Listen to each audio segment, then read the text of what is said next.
Number 39 on page 432 asks us to use the power-reducing identities to prove that sine to the fourth power can be written as 1/8 times the quantity 3 minus 4 cosine 2x plus cosine 4x.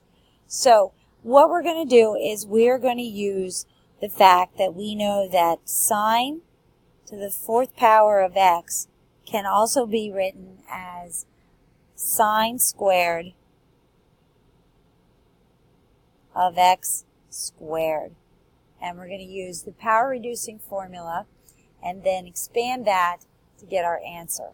So using our power reducing formula for sine squared, we're going to get 1 minus cosine of 2x over 2 is our sine squared power reducing formula, and then we're going to square that, which means the same as 1 minus cosine squared,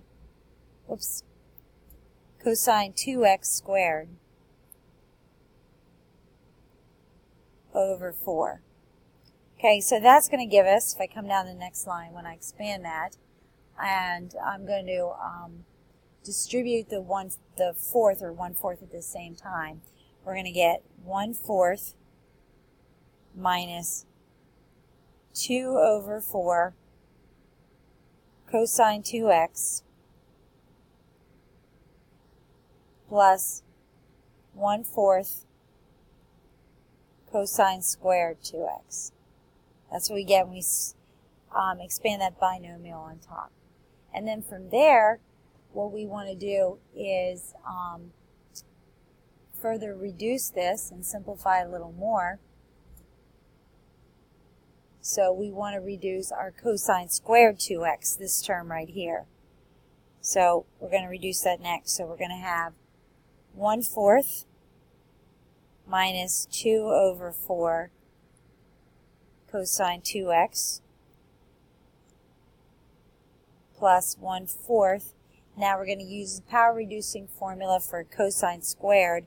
And if you look at our original answer that we want just cosines. So I'm going to use that form of the power reducing formula for cosine because there are several of them.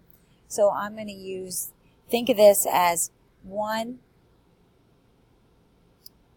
plus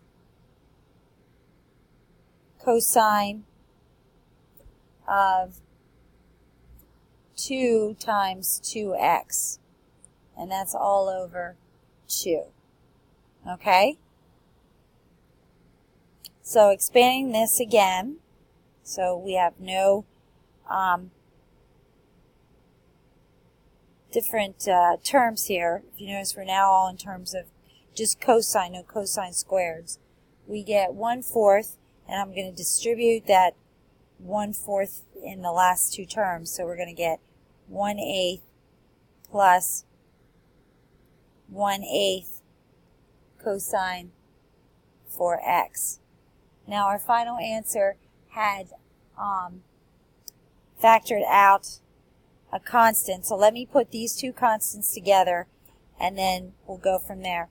So if I take 1/4 and 1/8 and add them together, I get 3/8 minus, and I'm going to change 2/4 to eighths. So that'll be 4/8 cosine 2x, and then I have plus 1/8 cosine 4x.